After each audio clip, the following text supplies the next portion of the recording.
Good evening, everybody. Welcome to Roll the Dice with Dave. I'm so excited to get a new year started. Hopefully, everybody is reinvigorated and ready to take on 2021. Before we get started tonight, I want to thank everybody for supporting me last year. Hopefully, you'll continue to support me this year. And I would like everybody to do me a little favor. If you would look on your Facebook screen, if you are tuned in, go ahead and hit that like button. Also, if anybody can do me a favor and go ahead and hit the share button. Let everybody know that we are on and we are live. We have some great guests on tonight, and I'm really excited. Also, if you are on Facebook or on YouTube, go ahead and subscribe and follow. If you want to get any updates for our guests, any topics of conversation that are going to be coming up, this is the easiest way to get information on Roll the Dice with Dave. It lets you know when we're going live, who we're going to be talking to, and the different topics that we're going to be coming on the show. Tonight, I'm going to go ahead and bring on my two guests, and I'm really excited that they're both on tonight. A couple of great guys that I met. One a long, long time ago. It seems like forever ago. One I recently met not too long ago, so I'm really excited he was able to join us this evening. So, gentlemen, if you don't mind introducing yourself, and I'll go ahead and start with Ronnie Parker. Ronnie, do you mind introducing yourself to the audience? Yeah, absolutely. It's wonderful to be here, Dr. David Rivera Jr. I don't know if I coined it, but D-Riv in my book back all those days ago. So Ronnie Parker, I'm the Diversity, Equity, and Inclusion Officer for the Hampton Roads Chamber. Known D-Riv for quite some time now, over a decade for sure, and I'm excited to be here. Thank you so much for joining us. And I want to go ahead and introduce my other panelists or my other guests tonight. Sean, do you mind introducing yourself? Certainly. Sean Greenwood from Ben & Jerry's. I haven't known David as long, so it's Dr. Rib. I have to abbreviate. But it's been great. I actually connected with Ronnie. We had spoken over the summer. I think Ronnie and I had connected a couple times talking about some work that he was trying to do, some work we were trying to do at Ben & Jerry's around DEI work. And so it kind of led to this group getting together, and I'm really excited to be able to be here and continue the discussions we've had so far. I'll tell you what, thank you so much for joining me. So just a couple of things before we get further on, and just to get some more context for the audience as far as the introductions. So Ronnie, do you mind just telling a little bit about your journey since you left ECU? I mean, guys, I know you and I have stayed in contact, but what did you do after you left East Carolina University? Yeah, no, absolutely. So around the time I was in East Carolina University, we were looking at some really tough times in America. You know, I was watching those that graduated before me. The opportunity, I had always wanted to, serve my country. So as soon as I left East Carolina University, I joined the military, the United States Navy. I only did 4 years, a short time, but I got to see the world. You know, it's something that many people don't get to say they have the chance and opportunity to do so while also serving my country. After my time in the Navy, I wanted to continue serving. So I became a team supervisor for the American Red Cross, and I led blood operations, blood drives in Maryland, North Carolina, and Virginia, and happened to walk into the CEO of the Hampton Roads Chamber one day, and he offered me an opportunity to come work with them.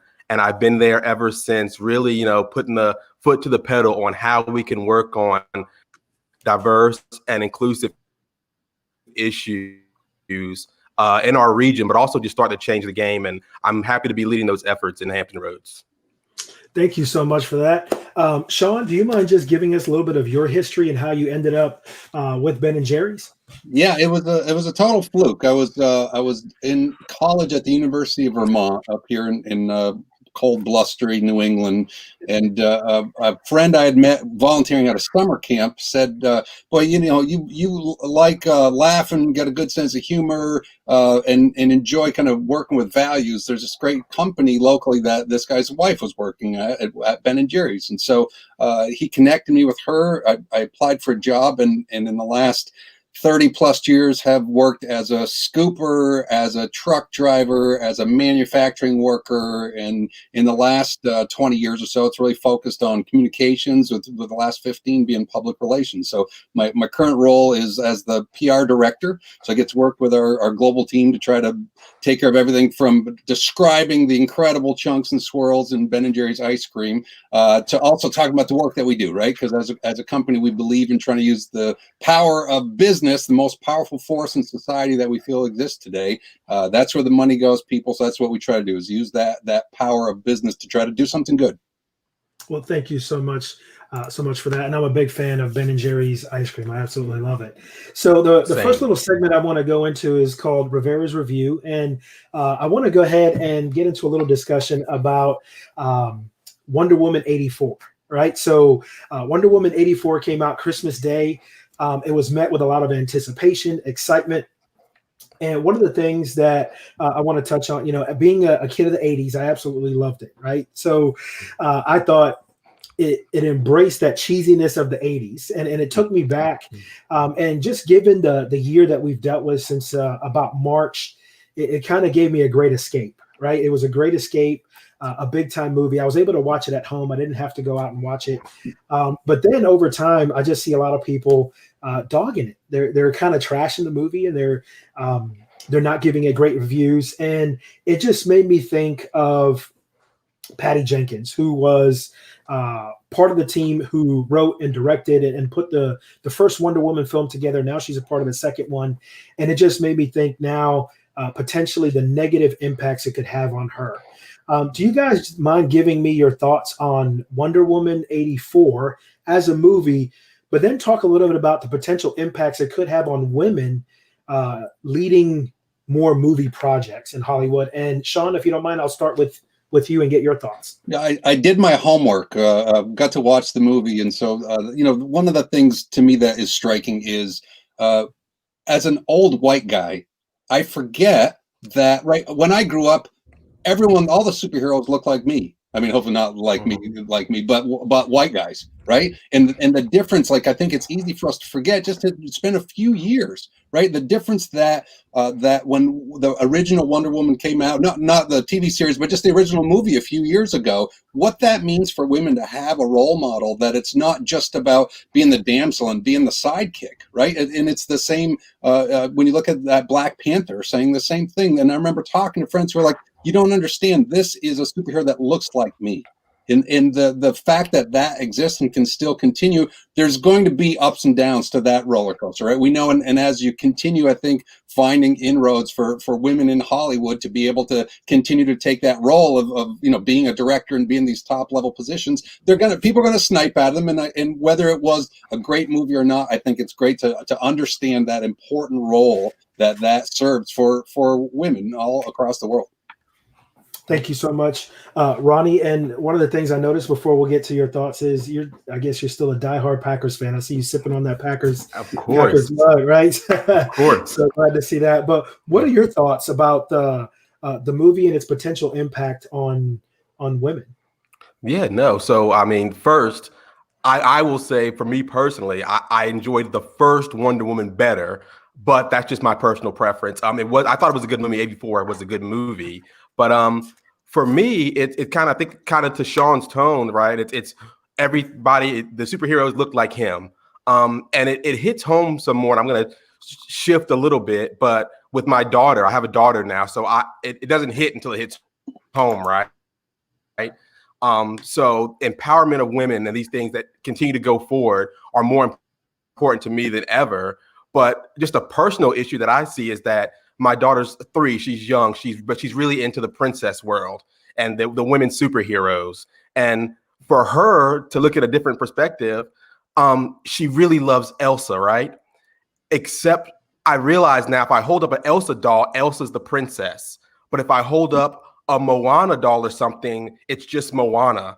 So at that young age, she already is seeing that this is what a princess looks like. This is what, a woman looks like, or a superhero. So at that age, they're getting these perspectives in their head and they're shaping their own opinions. So as adults, we're already such in a deep dive in these things. It's an imperative for us to continue to push, women empowerment and move things forward, and continue to also show that diversity and inclusion so that little girls can know this is not the cut cookie mold of what a superhero looks like. They come in all different spectrums. So while I love Wonder Woman, I want to continue to push and do different diversity and different inclusive pieces to get people from all colors and backgrounds so that those little girls can have that person that looks like them that they can look up to. So it's important, it's good. And for Patty Jenkins, I'll shorten my piece here. she's under a microscope, right? A female, lead for these things. It's a microscope. So Black Panther, Sean, you mentioned that as well. So all the imperfections are magnified. So it's even if you do the best you can, people are looking to critique and find the ring that's wrong with you. So keep pushing forward. I thought it was a great movie. I love Patty Jenkins, and I think this is what we need to continue to push forward and grow. Yeah, and actually, I was like you said, I enjoyed the first one a little bit more than the second one, but the second one kind of took me back. But then also, I was talking with a buddy of mine, and one of the things that was mentioned was that in the second Wonder Woman, of course, it kind of followed that blueprint. Loses her power, she has to decide what to do. But this individual mentioned the difference was it was almost like she had to choose between love and career. Right, which is something a lot of women have to deal with. And he goes, that was something that bothered me. He goes, I have daughters. I don't want them to feel they have to choose between life at home and a career. They should be able to have both. Men are typically not presented with that kind of dilemma, right? It's okay. If you're at home, a man is almost sometimes put on a pedestal, like, oh, you decided to choose home. But if they go to work, it's like, well, they're trying to do right by their family. And she really wasn't given that option. She had to choose between the love of her life and keeping her powers and career. And I never really looked at it that way until he said it. And I was like, oh man, you know what? You're right. You know what? It really did lay a different aspect there. So, it's crazy. Like you mentioned, Ronnie, how under a microscope, Patty Jenkins is and everything she's doing. And even people that don't have a public voice are evaluating and judging everything she does with these movies in a way that could be really detrimental to her career in the long run. Either one of you have any other last little points you want to add on the Wonder Woman piece before we move into the next little section? I was just thinking of saying there's been plenty of guys who've done many worse movies. Right, but your microscope comparison, right, is no, she's going to be called out on this and saying maybe you didn't deliver the same way that the last movie did, but she's got a long ways to go before she can catch up to many of the stinkers that these guys have directed. Oh no, I agree with you there. I definitely, and sequels are tough. Sequels are always tough, especially when the first one is that good. Yep. So, anything else you want to add, Ronnie? No, I'll echo Sean. I the same thing for me. Okay. So I want to move in and talk a little bit about, my industry. I'm in the hospitality and tourism industry. I used to be a practitioner. Now I'm an educator. And one of the things that I found interesting was I found a stat that said, let me see, and I have it written down. The busiest day of 2020 is still less than the slowest day of 2019. So my question to you guys with regards to COVID and hospitality, what are some of the things that you've noticed that I guess lead you to have concern for the hospitality and tourism industry? And Ronnie, if you don't mind, we'll go ahead and start with you on this one. Yeah, no, this hits close to my heart. Hospitality management major at East Carolina University. And now in the business world, I'm watching as these restaurants are crumbling. Hospitality and tourism is crumbling. They're inviting people in, and they're under these circumstances where they can't get enough people in there to make the revenue to keep people afloat. And we always talk about, what the owners are closing. But what about those frontline workers that they don't own anything? Going there every day, making those tips is what's keeping them afloat and keeping their families afloat. And it's heartbreaking because we want to keep everyone safe. This environment going out there, the answer is not to go out, everybody rush and get sick. And we're seeing way more deaths than we want to see. One is too many, but we're at a place now where we really got to be concerned about the health of our nation. And we're also watching people that are saying, hey, they're going to food lines. They're doing things they never had to do. What I will say in this environment is that I've seen some of the most innovative and creative people really come and put ideas forward that are moving people and helping people stay afloat. So while this 2020 and into 2021, we're still dealing with COVID, some of the greatest ideas and some of the best relationships have been built, and people have really focused on supplier diversity and other means of keeping their business afloat. And it's something that was really great to see in such a harsh time. Sean? Yeah, it impresses me when you look at the front lines, right, what's going on? That is just such an incredible impact. We experience it mostly in terms of our business because the 250 Ben & Jerry's scoop shops that are located around the country are all independently owned as franchises, right? So when you talk hospitality, restaurants, and those folks being out in the community, it's a person who has mostly invested their life savings because they say, I want to operate Ben & Jerry's here in, whatever downtown state and of city that they're in. And it's the challenge because what we've seen is since March, they have done so much work, so much planning to try to step back. I think most people are on board saying what's most important is people's safety and health.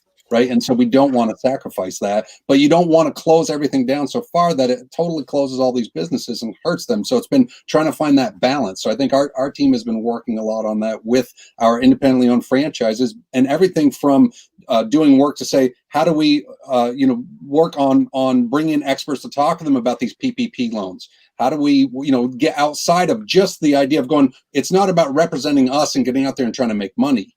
It's saying, how do we keep you afloat as a business? What can we do to both help provide you with the tools to be able to do that? And I think that's what's been going on that we've seen nationally, right? Whether it's the hotel business, the restaurant business. And the truth is what you hear, this time right now, the next 90, 100 days is going to be so critical. And that there's a great chance that many of the, last 10 restaurants that the three of us went to are probably, 7 of those could be closed by the time we come out of this.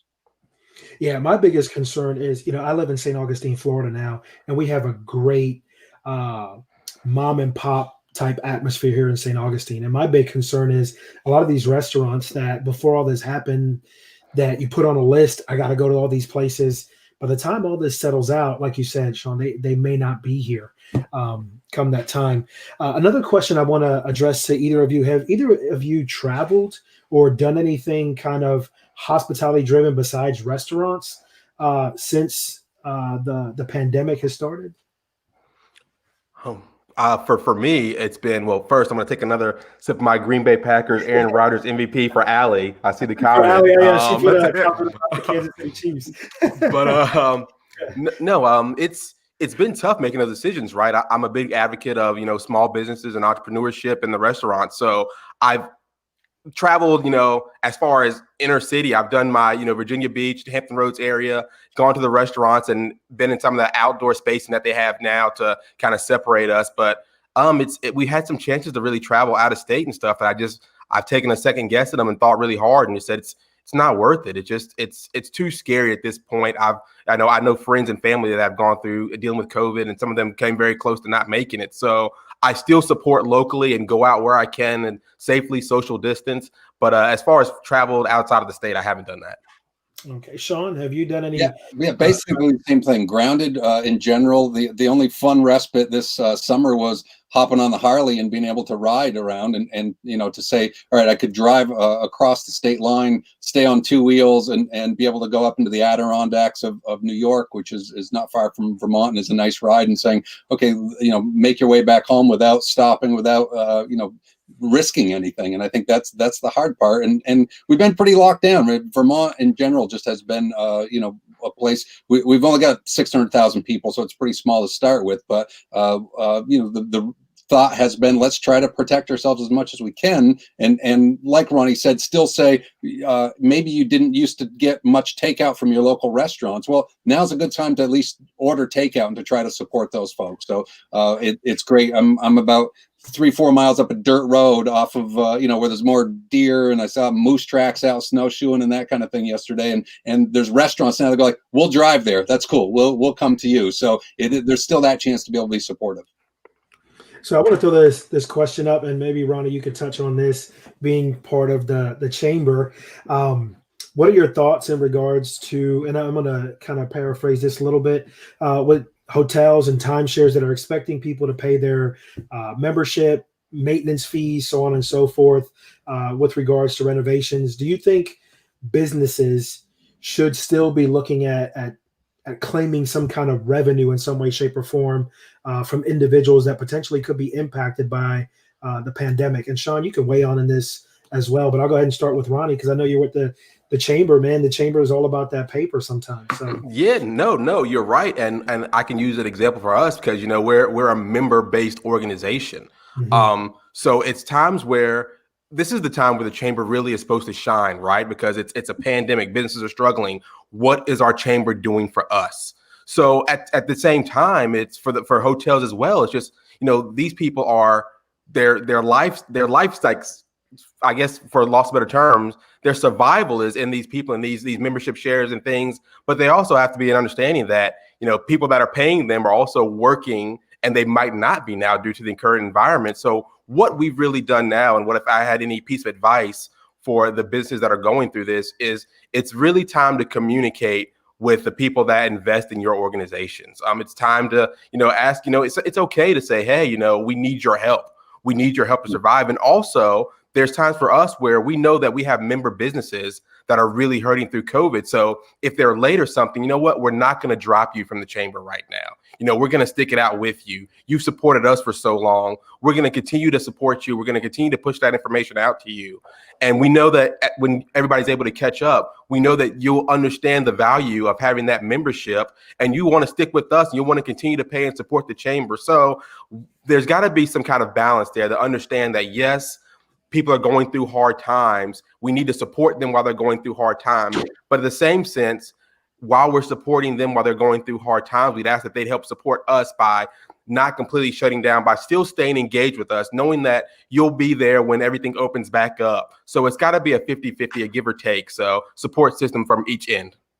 Okay, Sean, do you want to weigh in on any of that? No, I was thinking one of the great things that Ronnie said was just the listening part, right? That for these organizations to say, let's not roll in and say, I've got all the answers, listen to me, but to be able to listen to your constituents and say, what is it that we can do to be helpful, right? I think it's great to lead also when you have a direction, when you have a thought of how you can be helpful, right? Like I mentioned with our franchisees, we waived royalty fees. We helped with microloans. We helped to just work on resources to say, how do we connect you locally with the best of what you can have? But then we also, it's interesting, we actually, usually the second week of January every year, we have a global franchise meeting. All the people who own Ben & Jerry's scoop shops around the country would come together. So usually we would just be heading out this week to some location where that meeting would happen. And instead we moved that meeting to about a month ago. And at the time, I will confess I was skeptical, saying, I'm not sure that this is the best time to connect with these people. Usually we would get together in person and rally them and get them excited about the new products and the campaigns and the work that we're going to do the following year. And I wasn't sure that the virtual way of doing it would work. And it was a tremendous thing. And one of the coolest parts of it was a video that each of the franchisees had put together just to say, this is our store and these are our people and we're going to pound through this. And it was so inspiring as the corporate office to see all of our satellite folks are out there saying, we're not letting go. We're going to be here. We're going to work hard. We're going to make it through this. And it was this tremendously wonderful. It was, I think, 4 days in a row. We did like a kind of 2-hour session each night. And it was really a great way. I think, like Ronnie's saying, it's to be able to reach out to let folks know you're there for them. You want to try to work hard and say, here's what we can provide for you. And then you want to listen to hear what is it that we're missing that we can do that'll fill in the blanks. And that's probably why so many people, I don't think I've ever heard anybody that's worked for Ben & Jerry's go, I hate that place. It sucks. Right? You know what I mean? Because that's I don't think I've ever heard that. Today. That's the other. That's the other thing, that 3 fights a day. So, I think what you hit on is the places that seem to have the true open-minded corporate culture seem to be the ones that may come out of this the best, as opposed to those that have a corporate culture that are focused just on the dollar. So, but one of the things that you did mention, which I did find interesting, I think it was you, Sean, because I just can't imagine Ronnie hopping on the back of a Harley and riding around. Do you have a Harley? No, I didn't think so. So Nope. It was Sean. You mentioned road trip, right? You hit road trip. That is actually one of the top travel trends that's taking place right now. So doing road trips, RV vacations is another big one. A lot of people are hopping in on that. We actually have a fan here who loves the ice cream right there. So those were the big things that are coming in.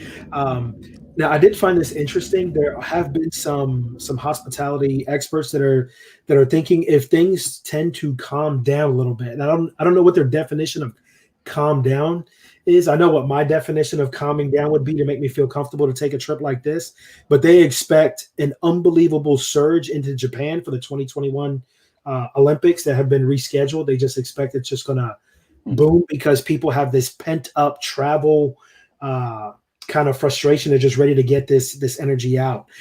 Some other ones that have come up, and some people have expressed concern, travel advisories, but with the travel advisory that you're going to have to show documentation of negative testing or vaccination. So as I bring up the vaccination, it brings me into my next little piece of conversation, which is in your opinion. So I put out a poll regarding the COVID vaccine on different social media outlets. And about 75% of the people that responded said that they would take the vaccine, making it available. But with that, there were 25% of the people who responded who said that they would not take the vaccine. What are your thoughts on that? And Sean, I'll start with you this time, and then I'll go roll into Ronnie. What are your thoughts about, and this was a small poll, I maybe had about 75 people that responded through multiple outlets that said not willing to take the vaccine. 25% of those people said they weren't willing to take it. What are your thoughts on that? Yeah, I mean, I think when you follow the studies that say in terms of herd immunity, you need to have somewhere 70 to 80%. That's pretty close on your numbers, right? In terms of 25% of the people. But I would think the next question would be why for the 25%? What is it that you don't like? There are certainly people who don't believe in vaccines in general, and so I would think they're not going to fall into the category of saying, okay, but this one I want to do. But I think, again, we're going to be in the situation in this country where our frontline workers are those, especially the healthcare folks, the caregivers, those folks who are right now getting the shots, are going to be leading the way again, right? Because they're going to be doing this for the next 3-4 months across the U.S. And I think anything that's going to be an issue will be ironed out. I think, in terms of folks saying, okay, we need to tweak a vaccine here or there, but I'm going to put myself in the 75%. As soon as there's a chance I can go get the shot, I'm planning to do that, and would understand why people would say, I want to be careful. But I think I would also fall in the camp saying we want to support you to do this because it's the right thing to do. Cool. Ronnie, your thoughts on it? Yeah, no. I was born in New York, but I lived in the South for most of my life. And we got this little saying that says, if it ain't broke, don't fix it. And we mentioned a microscopic view, right? Now they've got the vaccine. People are fighting each other over mask. So a vaccine, it's just like people they're, hey, it's right or left on this thing. You're taking it or you're not taking it. There's some people that are on the fence, but I mean, what I'm hearing is, I'm feeling fine. I've been around. I haven't gotten sick yet.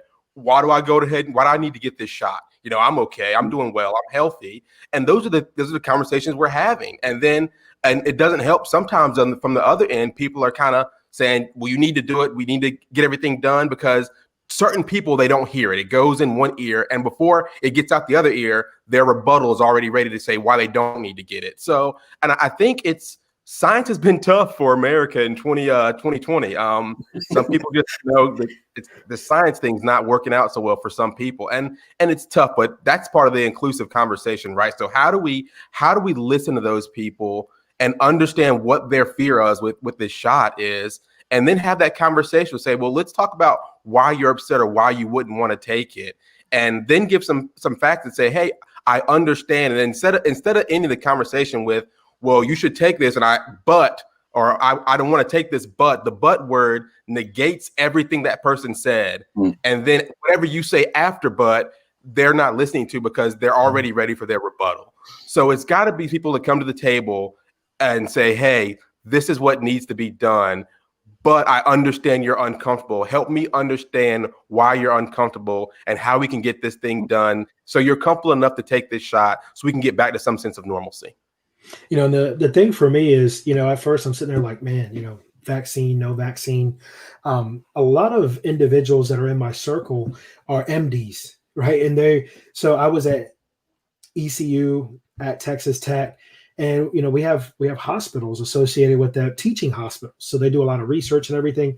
And just about every single person that I know that has an MD that's a big part of it has reached out to me personally. It's not like they've posted on social media. I'm talking about a text. Hey, if if you're not sure on this, this is why I think you may want to why you want to do more research, why you want to check this out and see about doing it, why you want to know more, and then providing resources. And that made me stop and think that, hey, I'm not the smartest person in the room on this. The smartest people in the room on this are giving me these options to look at.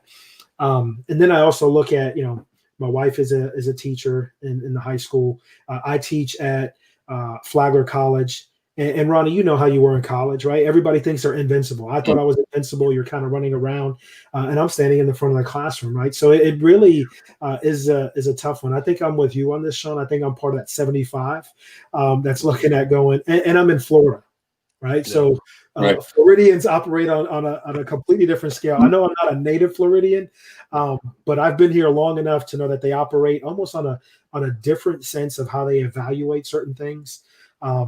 That this is one of those things that I think there's going to be a lot of conversation and come up for a long, long time to come. But I want to jump into my next question. Do you think we're going to reach a point where some organizations are going to require their people to get the vaccine? Yeah, I think it's going to happen, right? I mean, I think there's some really, important jobs. And I think, right, one of the other things that I would consider is, you look at whether it's the poll they talked about or the three of us having this discussion, people who have access to education, people who have access to communications. If you start to think of this in terms of, right, most of the health issues are going to affect poorer people even greater, right? And so you start going, okay, this is, I think you'll have some people who have access to wealth and businesses that will be able to apply that access and say, okay, we're going to make sure to try to take care of our people first. So, it seems like there's been some talk, and I think the incoming administration has talked about that already, saying, how do we make sure and take care of people who are poor, people who are going to fall off the radar for us here? And I think that's going to be a real important part of this.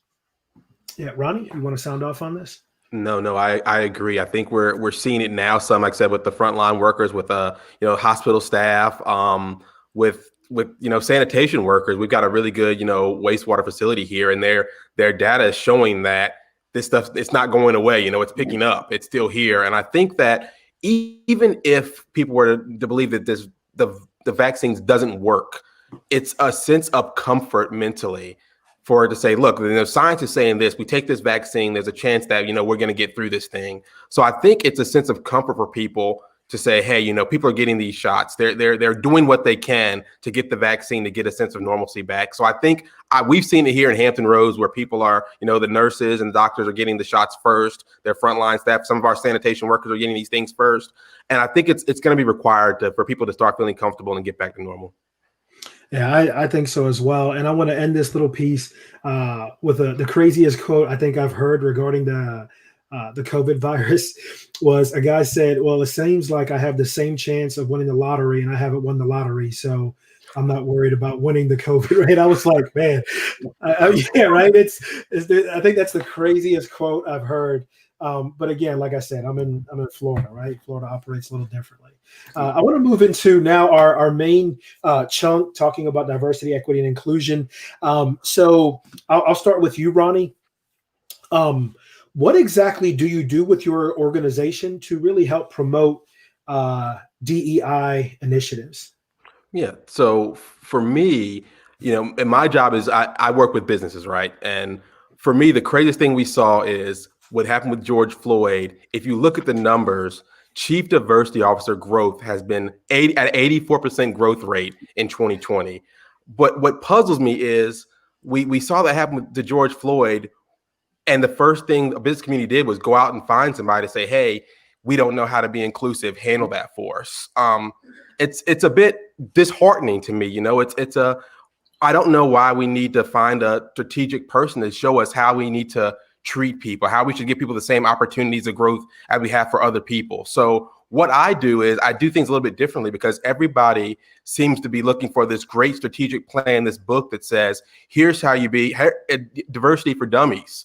And they're going to read it and close it and say, done, give me my certification and let me go on about my business. For me, I go into organizations that, that would like to have me there. And we have a lot of businesses that say, hey, we need to get started on this. We need to do something about this. And I have roundtable meetings to say, let's talk. Let's have an open discussion. Here's how we start the wheel rolling with diversity, equity, and inclusion. How does your staff feel? Are they included in some of your decision-making processes? Is the next best idea sitting on your frontline staffs, in their brain? And we're not using those ideas because we're trying to run out and find somebody to specifically handle and show us how to be inclusive. So that's my role, is to work with the business communities, not person to person now. Obviously, we're really big on Zoom, but really to just get those roundtable open discussions to get the ball rolling. And after we have that initial discussion, from there, we really help them set up a strategic plan. Here's the conversations you want to have. Maybe you have them quarterly or monthly, however you want to do it. And at the end, it leads to getting people involved in your organization, getting a sense of culture that's not just your business culture, but a sense of, hey, my employee feels that they're involved in our culture. They see a piece of themselves in our organization. And that's the endpoint we want everybody to have. We want everybody to have an opportunity to grow and to share their voice. And we've been really successful so far. So that's a abridged version. Well, thank you so much. I appreciate that. Sean, what exactly do you do to kind of help your organization with DEI?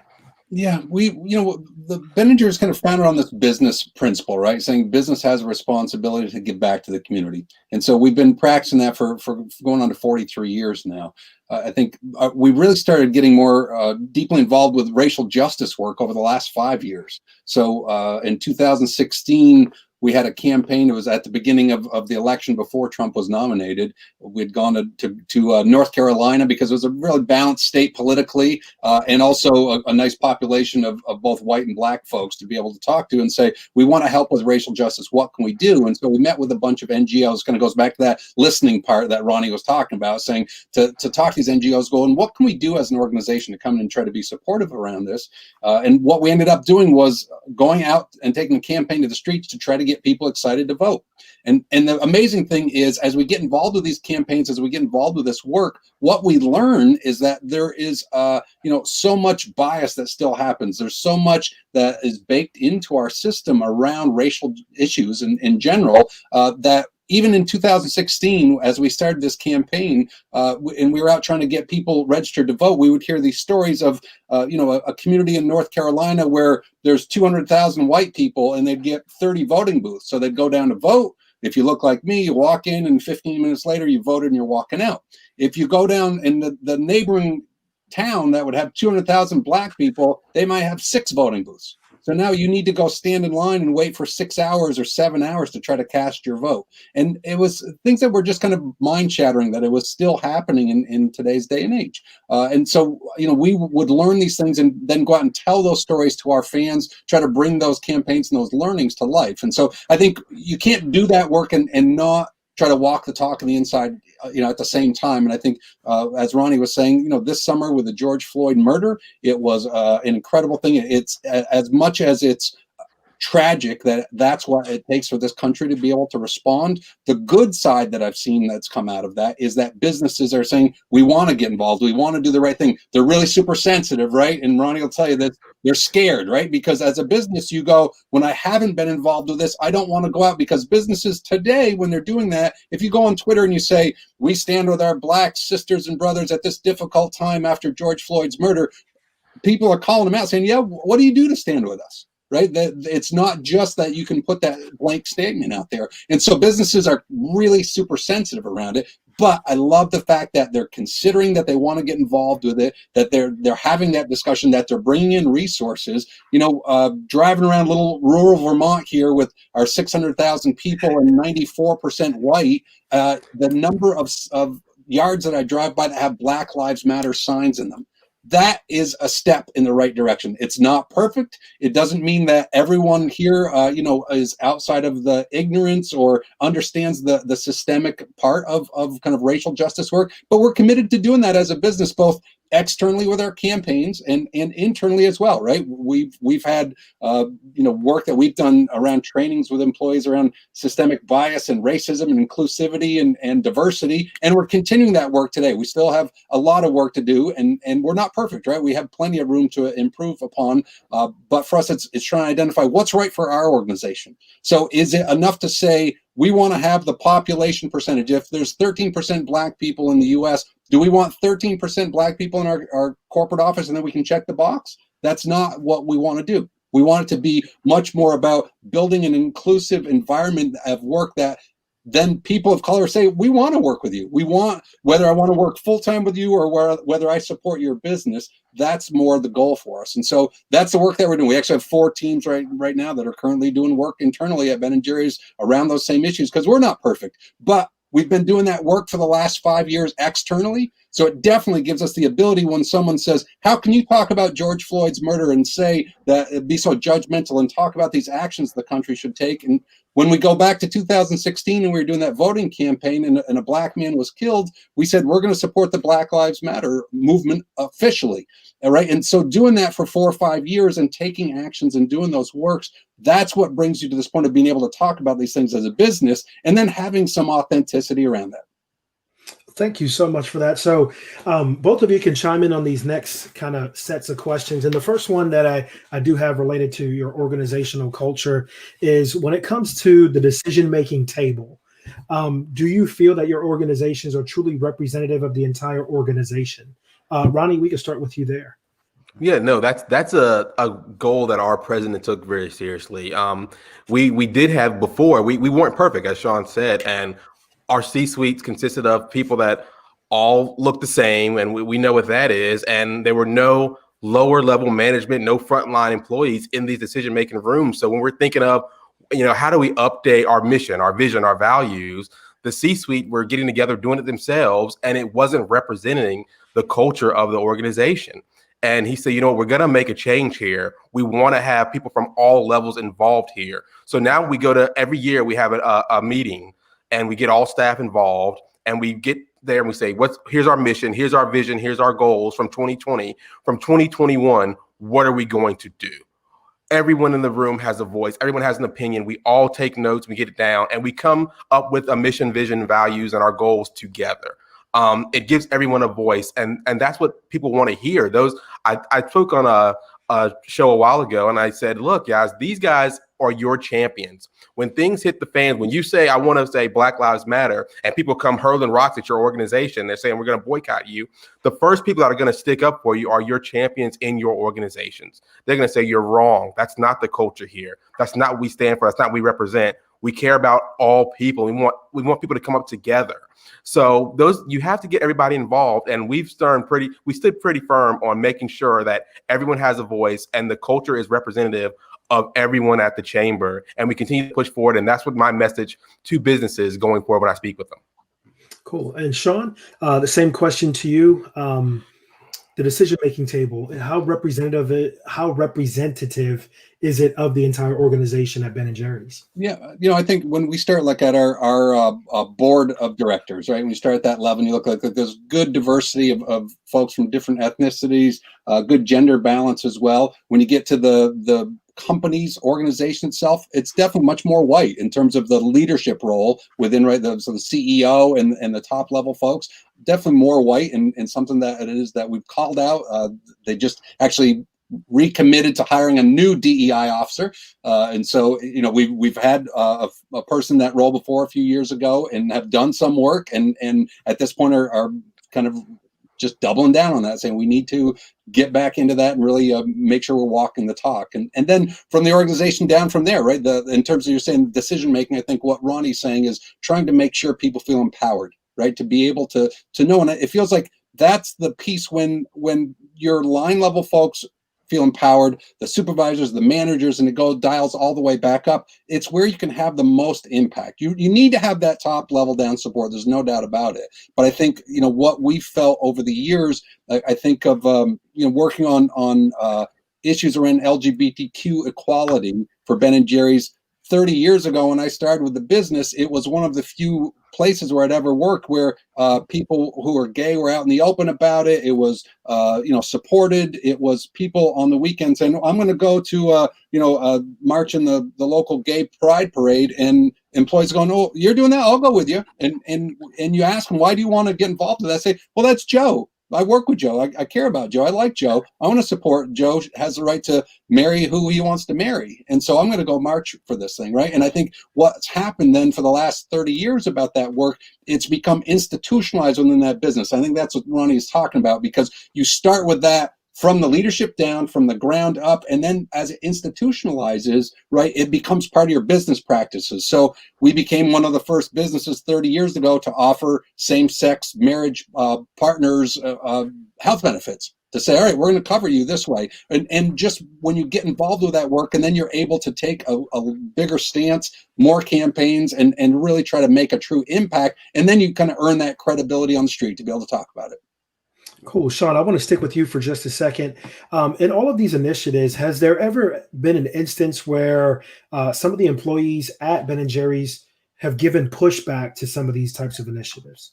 There definitely have been, right? We're made up of individuals, right? And I think we tend to skew at our corporate office where I am more liberal, more progressive leaning. And then we have a couple of manufacturing sites in Vermont here that employ about, and my office is about 100 people. The two manufacturing sites are about 450 people that skew a little bit further to the right side and more conservative. And so, I think people will assume, all right, you guys are all left-leaning. Everyone voted for Bernie Sanders. We have employees who vote for Donald Trump. We have folks who are conservative, and so part of that, I think the difference is you need to be able to share with people, why are you making decisions and taking actions for your company, so they can be able to explain that, right? We did it a few years ago. We were not satisfied with the way the current administration was taking, so many stances against things like LGBTQ equality, or against the environment, or not supporting people of color or women in general. And so we were kind of fed up with it. So we put out a special 2-month flavor called Pecan Resist, that was meant to play off the phrase "we can resist," and so we put it on the shelves. And we actually had an artist from the West Coast who did this great look to it. So it's made up of women on the front of the package, and it's done so we didn't want it to look like it's coming from another white person in Vermont, right? We want it to look like this is supporting of these issues. And so when we talked to the employees about it, not all employees agreed with that. Right? Some certainly disagreed with it. And we said, we don't need to have all employees say this is the right thing. What we need is employees to be able to say, if I walk in my backyard and my neighbor says, I heard you're doing this, why? They need to answer that. So if they could talk about it intelligently and say, people would say, I heard you're going after Donald Trump. And they'd say, actually, we're not going after Donald Trump. We're going after the fact that these issues that we care about, women, people of color, the environment, are not being supported with this current administration the way we believe. And so we're going to call that out. If they can then have that explanation, they could even personally say, I don't agree with it. I think it went too far. I think it was too edgy. I think they could have done it in a different way. That's fine. And we want to respect that, right? You want to respect that, whether it's employees or like Ronnie working with different businesses, we're not all going to be the same. That's fair. So let's make sure we can have that dialogue and respect each individual input that way. D-Rib, same question to you, man, about the pushback. No, I was going to jump in and jump in on Sean as well. He mentioned something that's important. He said that, we don't all agree. And that's the understanding that it's at its base form for inclusion, right? It's, you don't have to all agree, but there's a point in the conversation where it has to be an acceptance, right?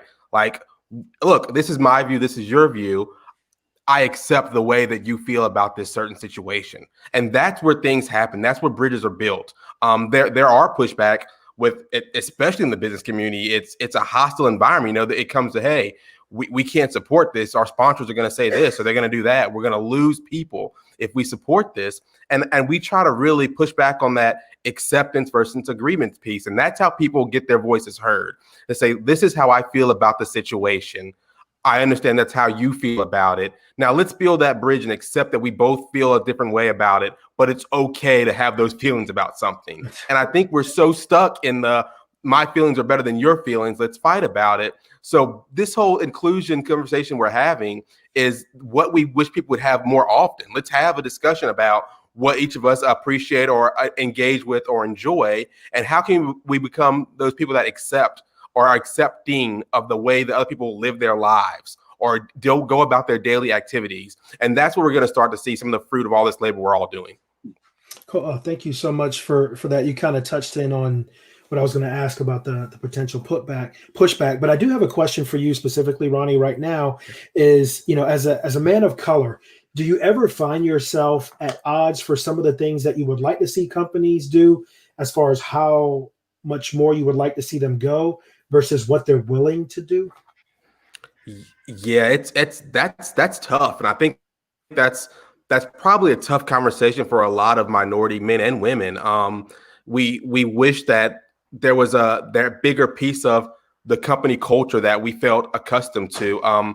There was a gentleman that I can't think of his name. I think he's a DEI officer for Google, but he has a calendar, and for every day there's something of a different culture that can be celebrated or enjoyed with. And a lot of people just don't know about these things because we're so, for loss of a better term, we're Americanized.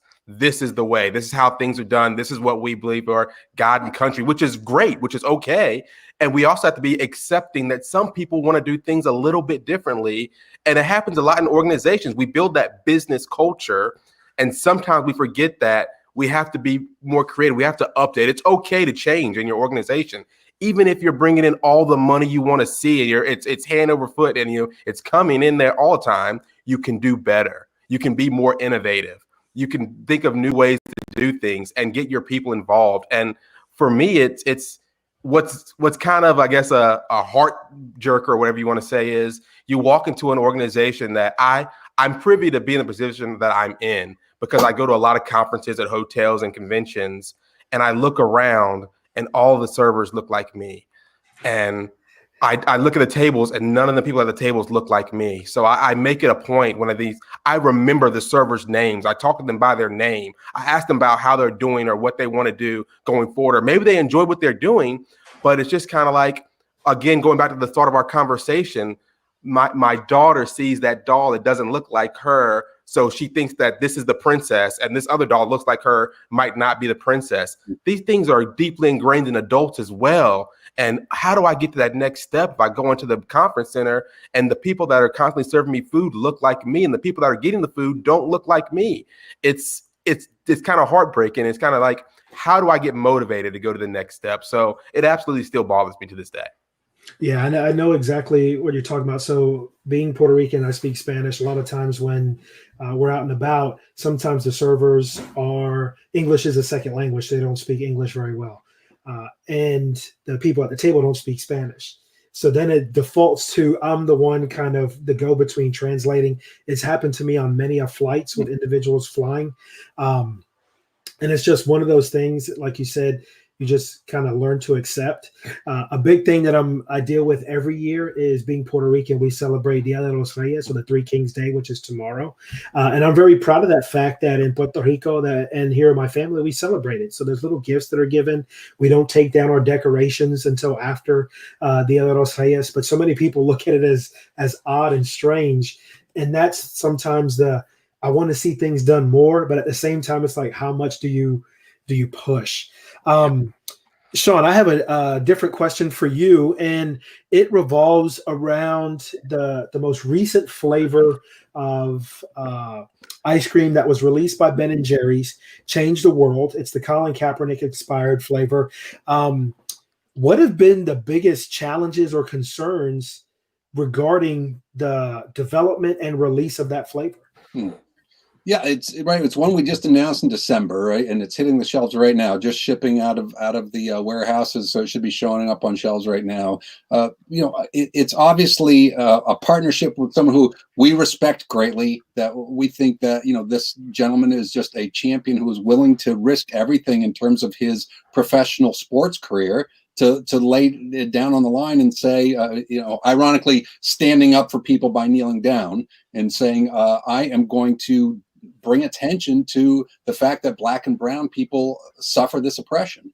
And right, it's funny, we were talking before, it makes me think we're such a binary culture. Aren't we? We're geared to this. You're either this or that. You're either a guy or a girl. I can't deal with the gender issues or gender fluidity. You're either good or bad. You're either a black or white. And we're such a binary kind of culture that way, that I think it's something that Kaepernick has really looked to get outside of that, to try to raise awareness around all of the pieces of oppression that happen. And again, the risk that he put out there, I mean, it's ridiculous to think that the guy is still not working, right? He is still a very viable professional athlete. And why is he not working? It's because any professional football team that would consider that is like, I'm not putting up with the people who are going to protest, who are going to picket, who are going to stand outside our stadium, are going to make this miserable, right? And it's that binary, culture that we fall into. And unfortunately, right, we've had, 4 years of leadership for this country that says, all right, let's be divisive, let's split us up, and if we disagree, let's not have a discussion. Let's say, you don't feel the way I do, then you're wrong. You're an idiot. I'm going to try to discredit you, right? And I think what we see as the way that Colin Kaepernick has tried to use this to be positive, to have a voice, right? He's developed this camp to be able to help people of color and young folks be able to understand their rights. And so, like Ronnie's talking, instead of being raised in a society where you're a 3-year-old girl who comes up saying, I'm not the pretty princess. The pretty princess has yellow hair and white skin on all these Disney movies. And I know some of that's changed, so not busting on Disney. I know they've been doing a little better around that. I was about to say, man, you'll get a lot of people hating on you if you bust on Disney. But again, talk about the Wonder Woman movie and say, how many Disney movies have there been, and how many have featured a black princess? Right? We know there's a couple now. That's a great start. But when it's that same thing, when Colin Kaepernick is taking the stance and saying we need to go out there and make sure that we're providing opportunities for these folks, he's doing it with that camp, the Know Your Rights camp. And so he's going to be donating 100% of his proceeds of the sales to that. And we're hoping that hopefully the COVID tail is coming to an end, and we're going to be able to kind of get back out there into communities, because we get a lot of great ideas on how to get out there and really be active with this relationship. So the idea is not slap this guy's face on a pint and then we go, there, we put a black man on the pint, check the box. That doesn't do it, right? That's not enough. We need to get out there, just like the movies featuring young black princesses. We all got to do it. We got to do more. We got to come and bring it all in full force and show why it's important. Actually, that kind of touched on what Ronnie mentioned. So many places looking at the checking of the box and kind of where that goes, and that's something that I always struggle with, and even in my position and sitting on the diversity committee. A lot of people are looking for that check the box. They're like, hey, what videos do I need to watch? What tests do I need to take? They're always looking for that check the box, as opposed to a paradigm shift. A way of thinking or how you're going to approach it. So the last little thing I want to touch on with the Colin Kaepernick piece is, and this can come from both of you. Also, I do want to add the flavor is vegan, right? If I'm not mistaken, it is vegan because Colin Kaepernick is vegan. So if I read the article correctly, he wanted that incorporated in there. But touching on the aspect of Colin Kaepernick, you developed this flavor. And this goes to both of you. If Ben and Jerry's could create another flavor to memorialize or idolize somebody, Ronnie, I'll start with you. What flavor would you like them to create to honor somebody? Ooh, that's on the spot. That's kind of tough. You want me to go to Sean first and then shift back to you? I don't want to throw Sean on the either bus. I can't do it. Here you go, Sean. No. Yeah. You know what? I would. It's funny when we're talking about this, and here's me being just thinking outside the box. And I would like to see. It's a white male. I think his name's Howard Zinn, and I say that because he wrote a really interesting book which I recently read. And what he did was he took the story of America from the Pilgrims coming to Clinton, and he told the other side of the story. He didn't tell the greatness of our founding fathers and everything. He said, here's the story from what happened to the people that dealt with all these injustices. And it really motivates you and inspires me. And it goes back to what you deal with teaching and everything, because it's a big conversation now about what are we teaching our kids and how are we teaching them historically, how things were, how America came to be. And it really opened my eyes to the other side of the story, how it's not so great, how it's a lot of bloodshed, how it's a lot of tears, and how sometimes the stories we hear about our founding fathers aren't the greatest stories that we were taught as kids. So it was really good to hear that perspective. And he was a white guy that wrote it a little bit earlier in a time where people were like, whoa, no, you're supposed to be on our side. We're sides, right? So you're not doing us any justice by writing this thing, man. So I would like, I don't know what the name would be, but I think there's people like that out there all the time. We know MLK Jr. Day is coming up, but there's so many more heroes to be sung about, to be taught about, that we learn about. And I think it's time we look at some of these other guys and say, here's their story. And Howard's got a story, and he's got a really good book that I encourage everybody to look into his writings. So he's on my list for who I'd like to see people have a flavor for.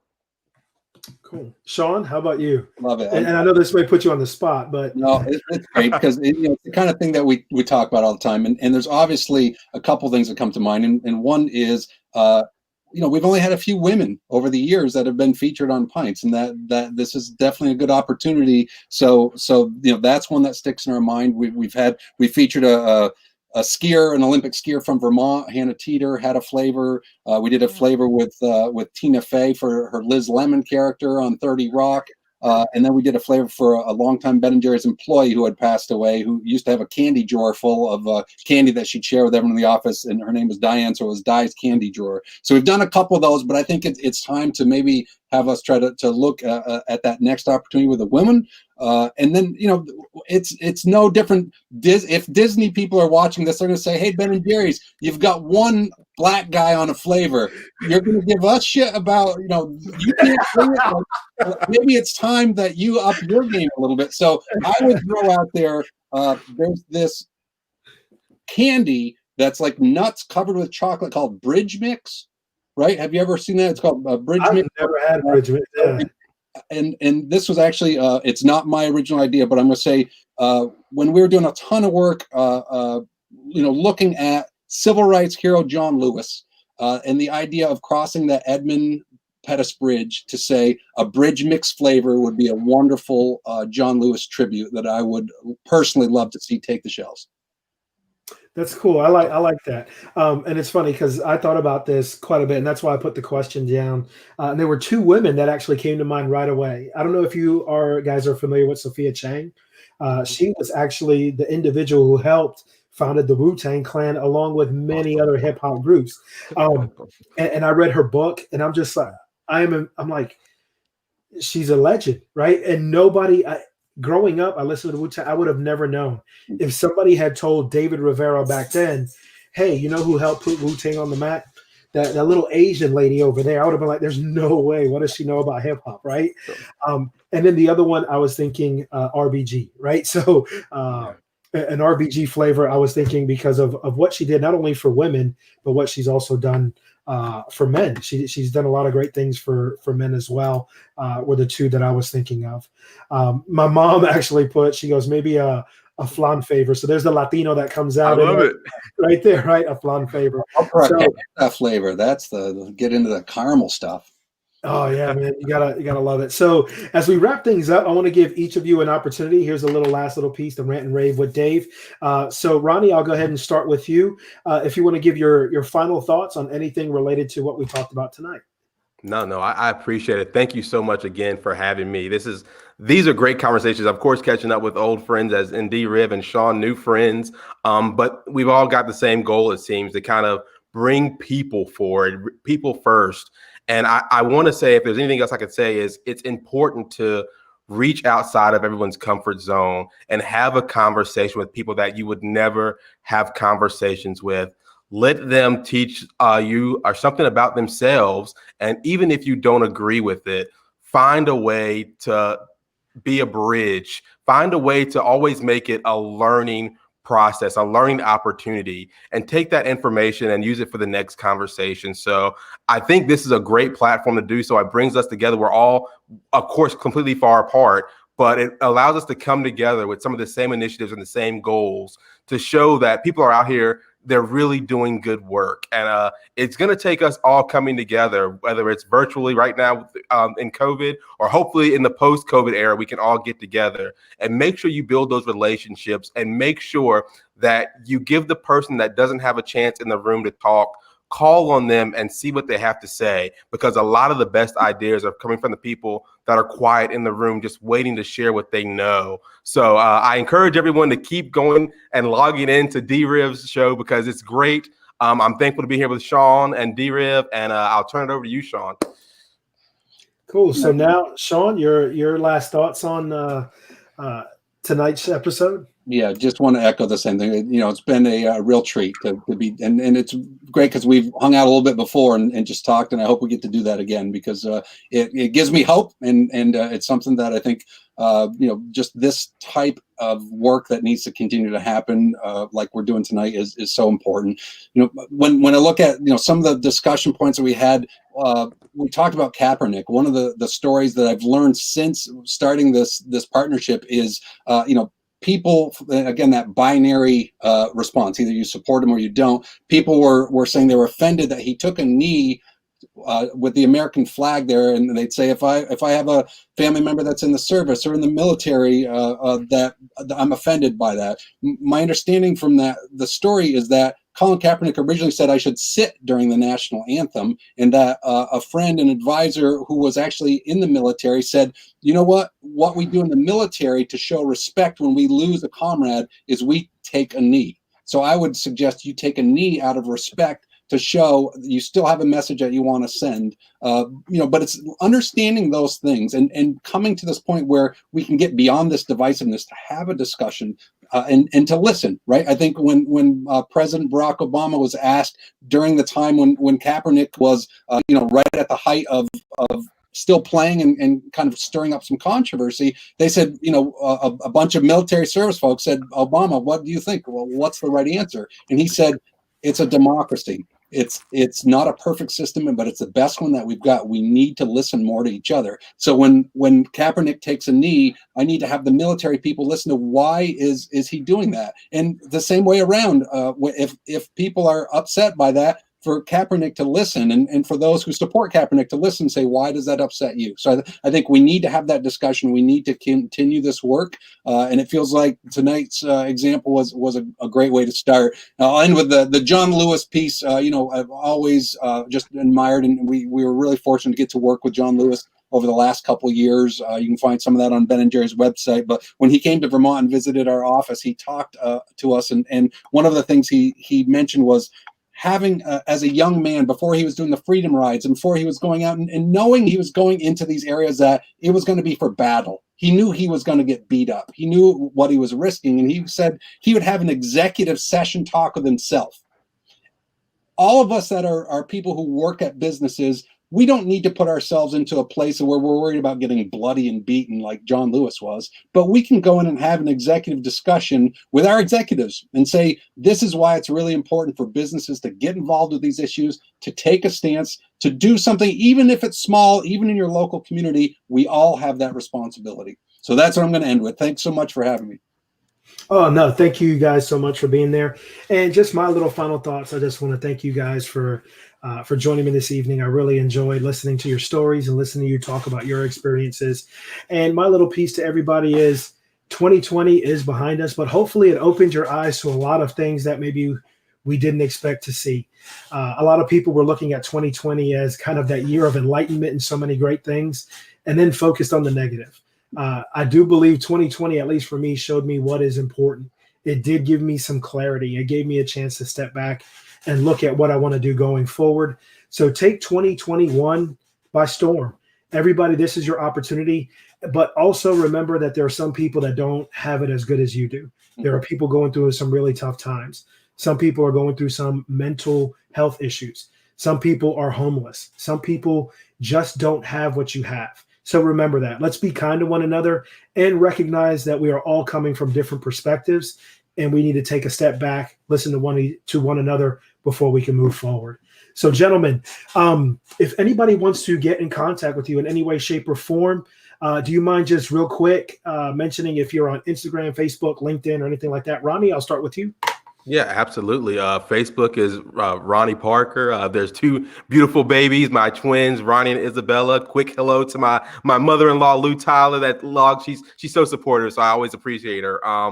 my job, my organization is I work for the Hampton Roads Chamber. That's hamptonroadschamber.com. And if you want to email me and tell me your stories or tell me what you're doing for diversity, equity, and inclusion, it's rparker@hrchamber.com. Thanks so much for tuning in. Yeah, I'm over at Twitter is probably the easiest way to track me down. It's PR Poobah. So PRPOOBAH. You can find me there. And of course, that Ben Jerry. So, my name's on pretty much all the press releases. So it's Sean.Greenwood@benjerry.com. So you're welcome to write me there and let me know where you heard, because we didn't know you were part of the huge D-Riv following. I'm gonna have to change the name of the show, right? So, and everybody, please make sure you give me that like. Go ahead and hit that like button. Go ahead and share this video. Also, subscribe and follow to my different outlets. I am on Facebook. Roll the Dice with Dave. You can easily find my fan page. Also, if you want to email me, rollthedicewithdave@gmail.com. Looking forward to connecting with everybody. And as we wrap up, I do want to let everybody know next week I have another ECU alum. She is actually a registered dietitian. She works for Paladin Partners. And the approach she wants to take next week is look at the nutrient value of music. And I'm really excited about this conversation, looking at how important music is to our lives. And it's something that is near and dear to my heart. I think all of us at one point in time relied on music to help us get through something. So I'm really looking forward to this conversation. Everybody that tuned in tonight, thank you again for tuning in. I really had a great time with you, gentlemen, and I hope everybody has a great night. And to all of you tomorrow, I hope you have a great Dia de los Reyes, or Three Kings Day. It marks the end of the Christmas season. And for me and my family, to you and yours, I hope you have a happy, healthy, and safe New Year.